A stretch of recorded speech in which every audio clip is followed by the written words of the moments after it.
अच्छे से उसको एजुकेशन दूंगा और बिटिया मेरी आगे चलकर मैथ्स की प्रोफेसर बन जाएगी।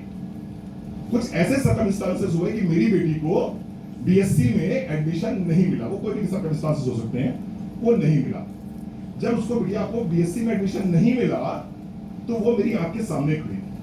जस्ट इसको विजुलाइज कीजिएगा, एक बेटी आपके सामने, लगभग उम्र होगी आसपास 17 साल, 17 साल की आपकी बेटी आपके सामने खड़ी है, आंख में मोटे मोटे आंसू अल्पेश भाई लेके खड़ी है और मुझसे कह रही है कि पापा अब मेरा क्या होगा, क्योंकि मुझे बीएससी में एडमिशन तो मिला नहीं और मैंने आईआईटी की प्रिपरेशन करी नहीं, मेरा बीटेक में एडमिशन हो नहीं पाएगा, तो मेरा होगा क्या, मेरा भविष्य क्या होगा, मेरा कैरियर क्या होगा।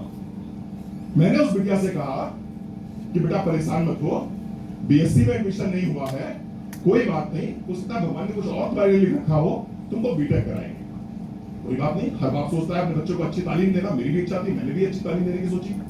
अब मैंने सर्च करने शुरू किए बीटेक के कॉलेज। जब बीटेक के कॉलेज सर्च करने शुरू किए तो कहीं पर 12 लाख की फीस थी, कहीं पर 16 लाख की फीस थी, कहीं पर 20 लाख की फीस थी और बड़ी मस्त जिंदगी हम जी रहे थे, सेविंग वगैरह का ध्यान नहीं रखते थे हम। तो मेरे अकाउंट में लगभग 1,29,000 रुपए थे उस समय, मुझे अच्छी तरह याद है, मेरी धर्मपति मेरे साथ बैठी हुई है, उन्होंने साथ दिया उस समय मेरा। 1,29,000 रुपए अल्पेश भाई मेरे पास थे उस समय, और लगा था इस 1,29,000 से ये 12 लाख, ये 16 लाख, ये 20 लाख कैसे दिए जाएंगे। तो जनरली इंसान क्या करता है, जब तकलीफ में रहता है तो क्या करता है, तकलीफ में रहता है इंसान तो अपनों के पास जाता है, अपने साले के पास जाएगा, अपने बहन भाई के पास जाएगा, अपने भाई के पास जाएगा, अपने मदर फादर की तरफ देखेगा, अपने अच्छे मित्रों के पास देखेगा। मैं भी सर उनके पास गया और मैंने कहा ऐसा ऐसा है, बेटी को बीटेक में एडमिशन कराना है और मुझे पैसों की जरूरत है, मुझे तकरीबन 3 से 5 लाख रुपए चाहिए पहले साल के लिए, क्या मुझे मिल सकते हैं। आप बिलीव नहीं करेंगे सर, आप बिलीव नहीं करेंगे, मुझे भर भर के ज्ञान मिला, लेकिन मुझे पैसे नहीं मिले। इतना ज्ञान दिया लोगों ने, इतना ज्ञान दिया, क्वेलिस लेने की क्या जरूरत थी, रोज रात में क्वेलिस निकाल के 4 लड़के बैठा के घूमने की क्या जरूरत थी। पैसा नहीं खर्च करते तो आज तुम्हारे पास पैसा होता, तब तो तुम्हें समझाया था कि इस तरह से ऐसे से ऐसे कर लो तब पैसा होता, तब तुमने मेरी बात नहीं मानी, ऐसा हुआ वैसा हुआ, पैसा किसी ने नहीं दिया और ज्ञान। अब ऐसे में हुआ क्या कि मुझे अपनी बेटी का एडमिशन वहां कराना पड़ा जहां ना तो वो बेटी चाहती थी और ना मैं चाहता था, लेकिन पैसा क्या ना करवा दे आपसे, जब पैसा ही नहीं आपके पास आप क्या करोगे। झक मार के मुझे अपनी बच्ची का एडमिशन एक ऐसे कॉलेज में कराना पड़ा जहां मतलब वो सी ग्रेड कॉलेज था, डी ग्रेड कॉलेज था, जहां से प्लेसमेंट मिलने की संभावना लगभग ना के बराबर थी। उस समय मुझे एहसास हुआ कि पैसा खुदा नहीं है, लेकिन खुदा से कम भी नहीं। अब जब मेरे पास ये अपॉर्चुनिटी आई कि 30,000 रुपए आप एक्स्ट्रा अर्न कर सकते हो, तो मैंने साला पैसे के लिए मैं कुछ भी करने को तैयार हूं, क्योंकि झटका झेल चुके थे। आपके सामने जो लोग नखरे दिखाते हैं ना, this is not like cup of T, बोलते हैं कुछ लोग आपको फील्ड में, कुछ लोगों से बात करो तो ऐसे छत देखने लगते हैं, पर्दे देखने लगते हैं, वो अपना मॉडल देखने लगते हैं, वो स्टाइल मारते हैं कि this is not like cup of T. ये उनको रिलेट करेगी। सर जब मेरे पास एक बिजनेस आया और 30 से 50 रुपए की एक्स्ट्रा इनकम हो सकती है, क्या किया मैंने, जो मुझे बताने आया था वो इतना समझदार नहीं था, मुझे समझा पाता। कई बार ऐसा होता है आपके सामने भी आपके अप्लाई आते हैं, आपको प्लान दिखाते हैं, आपकी समझ में नहीं आता, क्योंकि वो इतने काबिल नहीं होते, इतने सक्षम नहीं होते कि वो आपको समझा पाए कि 50,000 रुपए कैसे आएंगे, क्योंकि उनको खुद ही 7,000 रुपए आ रहे होते हैं, उनको खुद ही 5,000 रुपए आ रहे होते हैं, तो कैसे समझाएंगे आपको 50,000 रुपए कैसे आएगा। तो इसका तरीका क्या है, इसका तरीका है YouTube। आप YouTube पे जाइए, वहां पर सर्च कीजिए, आपको जिस लेवल की इंफॉर्मेशन चाहिए उस लेवल की इंफॉर्मेशन मिलेगी। मैं गया YouTube पे 2015 में, मैं YouTube पे गया नवंबर के महीने के आसपास। जब मैं YouTube पे गया तो वहां मुझे एक नाम दिखाई पड़ा, आदरणीय सुरेखा भार्गव जी का। तालियां होनी चाहिए सबके नाम। उनको सुना, एट दैट टाइम उनकी इनकम थी 50 लाख रुपए। एक सिंपल सी लेडी, एक हाउसवाइफ जिसके पास छोटा बच्चा था, सर पे घूंघट था, वो लेडी 50 लाख रुपए महीने कमा रही है। तो मैंने कहा रणवीर सिंह धिक्कार है तुम पे, अगर तुम इस बिजनेस को ना कर पाए और यहां से 5 लाख रुपए महीने ना कमा पाए तो 5 लाख तुम भी कमा सकते हो, 50 लाख कमा रही है, लंबा समय हो गया है, ठीक है, इनको 20 साल हो गए हैं, 18 साल हो गए हैं, तो तुम यहां से 5 लाख तो कमा ही सकते हो ना। वहां पर एक और वीडियो मिला प्रमोद आचार्य सर का, उनके लिए भी तालियां होनी चाहिए, बहुत सम्मान कर रहा हूं प्रमोद आचार्य सर का।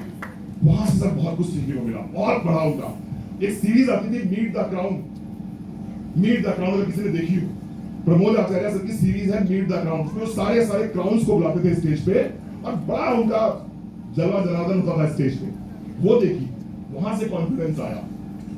अल्पेश सर मिले उन्हीं यूट्यूब में, अल्पेश सर मिले, अल्पेश सर को देखा, दिल्ली आए, फाल्गुनी मैम को सुना, विजय भैया को सुना, कॉन्फिडेंस आया, भरोसा आया, कर सकते हो। 1 अप्रैल 2016 को एक डिसीजन लिया कि नहीं, मोदी खेल को दिलो जान से करना है, दिल लगा के करना है, अपना 100% दे के करना है। क्योंकि जिस क्लिनिक को मैं चला रहा हूं 20 साल से, उस क्लिनिक को चला के मैं अगर अपनी बिटिया का एडमिशन अच्छे स्कूल में नहीं करा पाया तो धिक्कार ऐसी क्लिनिक पे और धिक्कार ऐसी टेक्निकल एजुकेशन पे। अब मुझे पीपल स्किल सीखनी है और मुझे अपने बच्चों के लिए, अपने परिवार के सपने सच करना है। अब मुझे अपने लिए नहीं, अपने परिवार के लिए कुछ करना, अपने बच्चों के लिए कुछ करना है। साहब करना शुरू किया, अच्छा लगने लगा, मजा आने लगा, लेकिन सिर्फ मजा ही नहीं आया, रिजेक्शन मिले। और पहला रिजेक्शन कहां से मिलता है? ससुराल से मिलता है, क्योंकि उसकी बेटी हमारे पास होती है। नहीं, जेन्युइन बात है, जिनकी बेटियां होंगी उनको पता होगा, अगर आपका दमाद ऊपर नीचे करता है तो जान सूखती है। लड़की के बाप की जान सूखी, और उन्होंने क्या करने जा रहे हैं, दिमाग खराब हो गया इनका। ये डॉक्टर हैं, इन्होंने मेडिकल की पढ़ाई करी है, और अब ये साबुन तेल में बेचेंगे, ये कोई काम है? अरे किसको मुंह दिखाएंगे हम समाज में कि हमारा दिमाग गली गली जाके साबुन मंजन तेल बेचता है? क्या मुंह दिखाएंगे लोगों को? लेकिन डिसाइड कर लिया था, विश्वास आ चुका था कि नहीं यार, इससे नहीं हो पाया, अब कुछ तो अलग हटके करना है, कुछ तो नया करना है। शुरू किया था बिजनेस को शुरू किया। शुरू करने में जैसा मैंने बताया, नॉलेज को सबसे ऊपर रखा, पढ़ना शुरू किया, और पढ़ा, खूब पढ़ा, जम के पढ़ा। अब जब पढ़ना शुरू किया तो लोगों का मुझ पर भरोसा आया, लोग मुझ पर बिलीव करने लगे, लोग मेरे पास आने लगे। अपने जो पेशेंट थे, मैंने कैसे स्टार्ट किया बता दूं मैं आपको कि मेरे पास कोई पेशेंट आया, मैंने उसको कैल्शियम और D3 दिया, 15 दिन बाद पेशेंट फिर आया, मैंने कहा क्या हुआ आपको, फायदा मिला आपको? मैंने हाँ, बहुत फायदा है।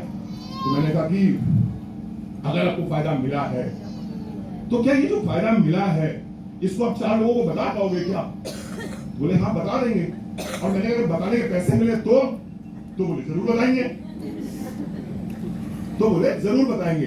तो मैंने कहा यही करना है, बस आपको, आप लोगों को बताना शुरू करिए कि मुझे क्या फायदा मिला है, ये बताइए। उन्होंने बताना शुरू किया, टीम बनने लगी, धीरे धीरे टीम बड़ी होने लगी। आज लगभग 30-40 हजार की टीम है। आज लगभग हिंदुस्तान के हर स्टेट में काम हो रहा है। रानी बंगला पार्ट ऑफ बिजनेस है, मैंने बताया आपको।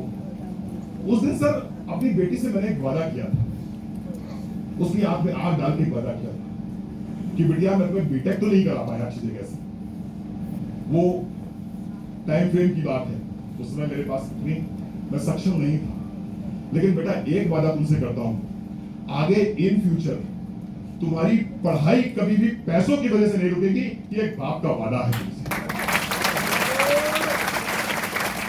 ये एक बाप का वादा है तुमसे। और अल्पेश भाई उसके बाद में उसने बीटेक कंप्लीट किया। बीटेक कंप्लीट करने के बाद में उसने कहा पापा मुझे एमटेक करना है। मैंने कहा बेटा गेट का एग्जाम दो, जो लोग आईटी बैकग्राउंड से उन्हें पता होगा। मैंने कहा बेटा एमटेक का एग्जाम दो, उसने गेट का एग्जाम दिया। बिटिया ने सपोर्ट किया, मैंने पैसे से सपोर्ट किया। उसने जहां कोचिंग मांगी मैंने वहां कोचिंग दी, उसने जो टूल्स मुझसे मांगे उस टूल्स के मैंने उसे पैसे दिए। और आज की तारीख में वो एमटेक से ये आपके जयपुर एमएनआईटी से उसने एमटेक किया, क्वालिफाई हुई। आज की तारीख में नोकिया नेटवर्क्स में सीनियर सॉफ्टवेयर इंजीनियर है। वही लड़की, ये सच्ची घटना है, कोई ये सच्ची घटना है। आज की तारीख में उस बिटिया को इंजीनियर बनाया सर इसी मोदी के की वजह से, इसी मोदी के की। बेटा दिल्ली में नोएडा में जीएल बजाज कॉलेज है, वहां से बीटेक सेकेंड ईयर कर रहा है।